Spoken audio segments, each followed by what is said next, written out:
Estamos en el monasterio de San Isidro del Campo, en una visita por cortesía de la Asociación de Defensa del Patrimonio de Sevilla.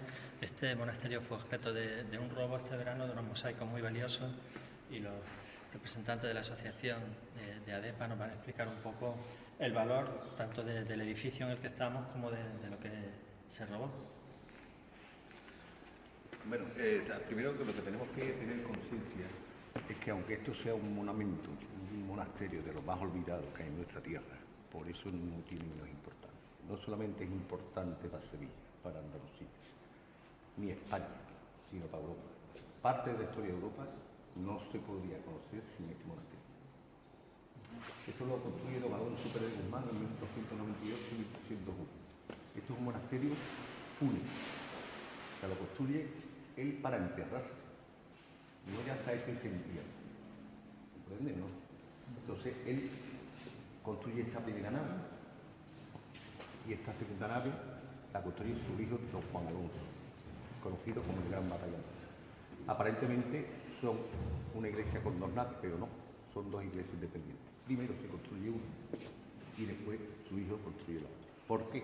Porque don Alonso dejó en su testamento que nadie, ni su descendiente ni nadie, se podía enterrar en el presbiterio.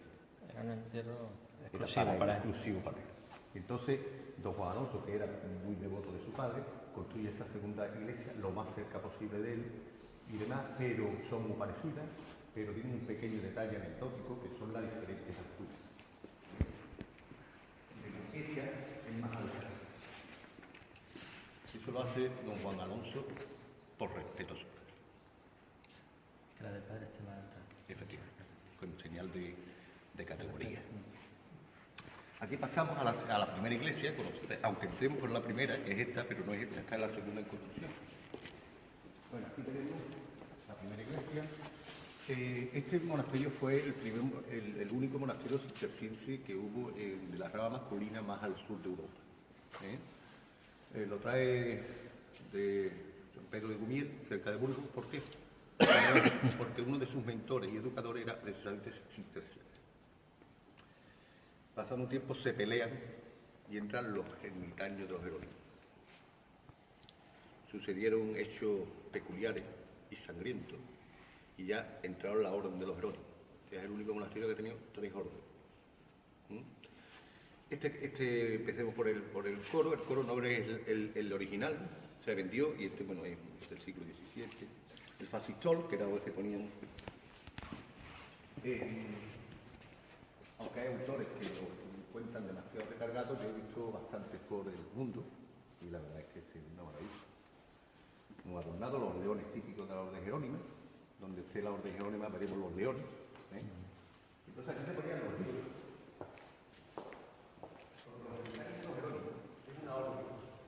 Es una orden que se forma para profundizar en las escrituras.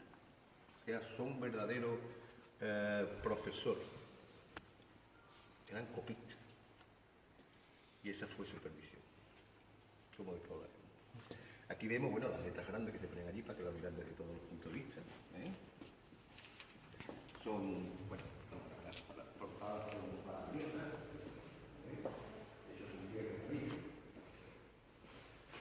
Como veréis aquí hay una serie de números, el 8 pasa al 40, cuando nada más que hay 6. Y demás que hubo un incendio. Y en el incendio algunos se quemaron y otros están en depósito en la Santa Catedral. Algunos de los libros. Claro, por eso salta del 8 al 40, cuando nada más que hay 6. Otra está en la Catedral de Sevilla. De Sevilla, en depósito. O deben de estar ahí. Pasamos, como vamos a la vuelta a salir, y voy muy rápido. Y es bueno lo que está haciendo, pues lo está haciendo breve, pero bueno, porque es que a las 11 tenemos que salir de aquí como se... Entramos sobre los muertos, por decirlo así, porque aquí se enterraban. Aquí están los azulejos de Niculoso Pisano.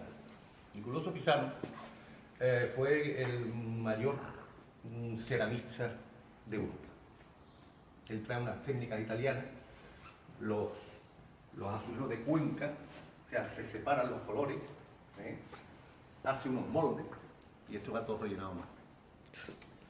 Su originalidad fue que fue el primero en pintar los azulejos como si fueran cuadros. mezclando los colores. Y tenemos muestras de ella a través de Sevilla, por ejemplo el negro de Triana y demás. Desgraciadamente la falta de vigilancia en el 14 de agosto hizo que entraran amigos de los ajenos y se llevaran 390 y tanto más o menos.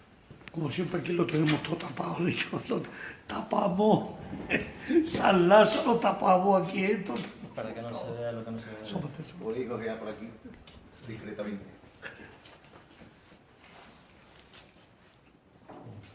Hay los plásticos ahí. Lo cual es imposible. Y yo me sigo preguntando todavía lo que te decía antes.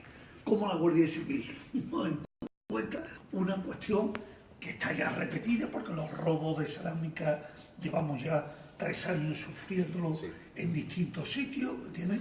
Y no aparece nada. ¿Y cómo se llevaron todo este paño? ¿Qué técnica utilizaron? Porque el ruido tuvieron que hacer. Aquí el problema que había aparte es que el vigilante y guía a la vez, de manera que cuando hay visitas tiene que cerrar por fuera para poder acompañar a... Durante el día hay una sola persona que es la que hace la recepción y vigilante de jurado, pues, digamos, es en el tiempo que está cerrado el monasterio. Es el que hace la ronda, o debía de hacerla, en el tiempo que está cerrado. Que se supone que tenía cámara, pero yo dudo mucho. Sí, la cámara, esta es nueva. Esta es nueva, pero hay algunas que la pusieron Después del robo, ¿no? Claro, supuestamente esa noche pues no estaba vigilante.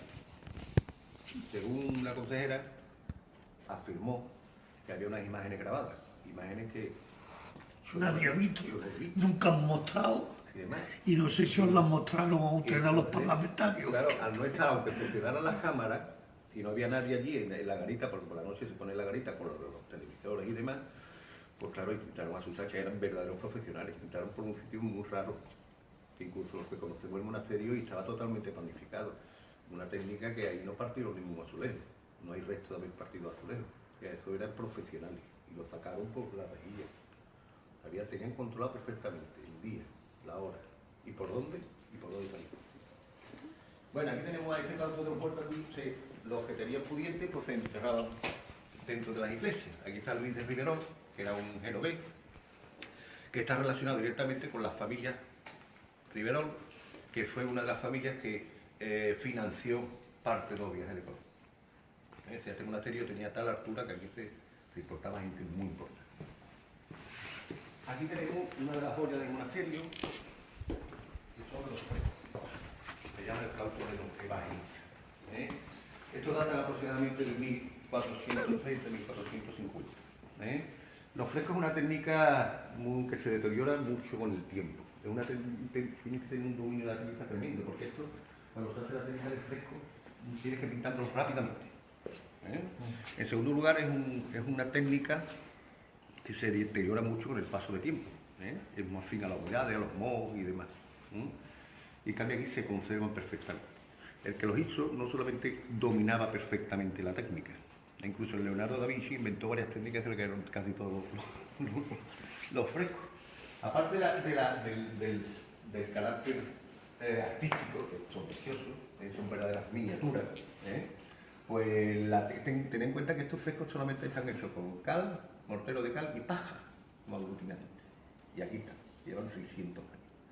Y eso que la Revolución de la Gloriosa, en 1868, fueron fusilados a balazos y fueron desgarrados a machetazos, sobre todo las caras.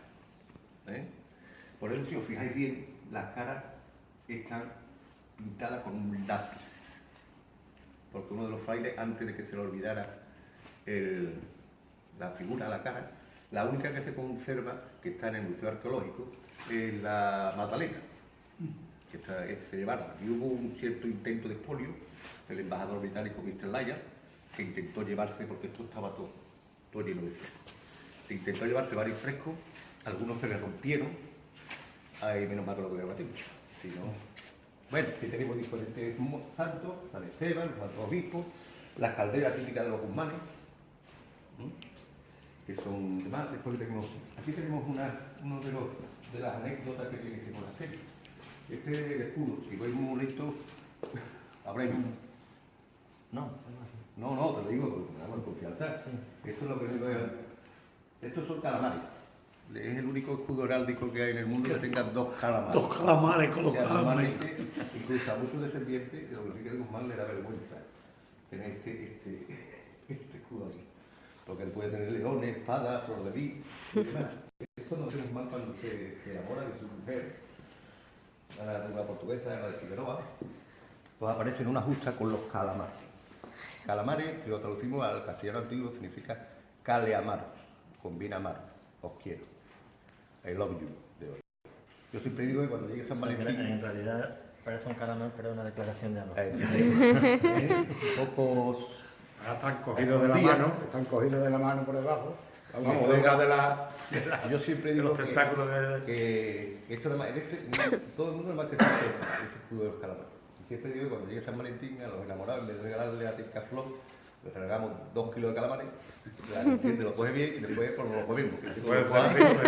Con los guapos matamos a los días. San Esteban, Santa Paula, Santa Catalina, esto hay que venir con mucho detenimiento. ¿Veis? Esta zona está más deteriorada por el sol. Aquí ya se ha formado mucho, aparte de la técnica que es maravillosa. Ten en cuenta que esto no están restaurados, eso están conservados. O sea, llevan 600 años así. Y ahí están. No había ninguna restauración aquí. Restauraciones más que nada de mantenimiento. ¿Veis? Sí, de limpieza y de Y cuidado. limpieza, pero además estos son todos químicos. No son los colores originales, porque en cierta época a un iluminado se le ocurrió cuando se hacía una visita, por escaso conocimiento, le echaba agua para que resaltaran los colores. Pero el agua produce reacciones químicas y los colores cambian. ¿Vale? Ahí tenemos el árbol de la vida, este fresco sí que se ha perdido en los últimos 40 años.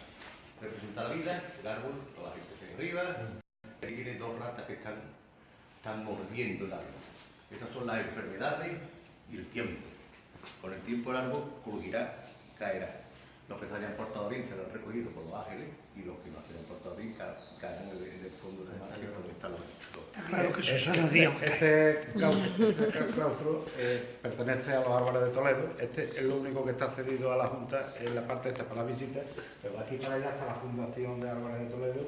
Que mira las sillas que pegan bocado allí enfrente.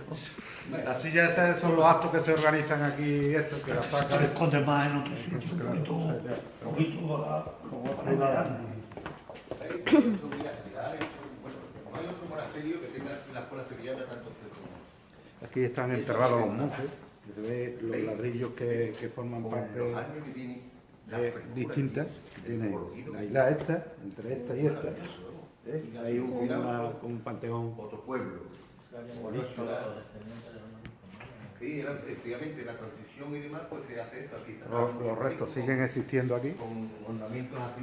Y esto lo hace un bestia. Esto llega aquí un arquitecto que es el mismo que lo ha construido en la calle Santa Andrés y me hace aquí, me mete aquí el mármol que diera para el típico patio que sería probablemente de tierra o de... Sí, claro, o de jardines, era un claustro de recreo.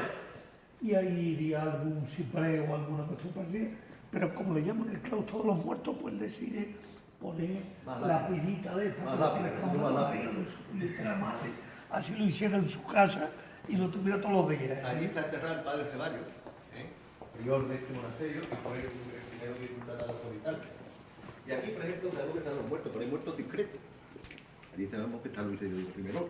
Aquí los muertos se enterraban según la disposición de la luz. O sea, de aquí, de esta fila a esta fila, Hay un enterramiento. hay un enterramiento. Otro. Y efectivamente, pero claro, ¿y dónde está el nombre? ¿Cómo sabemos quién está enterrado aquí? Botánica. Muy discretamente, pero está. Que no haya lápida, que está puesto ahí. Leída aquí para allá, aquí yacen los restos de Fray Bartolomé de las Casas, año de 1300 y... Bartolomé de las Casas está aquí. Pero no es ese Bartolomé, no es de... Mira, que estoy... Aquí pasamos al refectorio. Bueno, ya me diga un poco...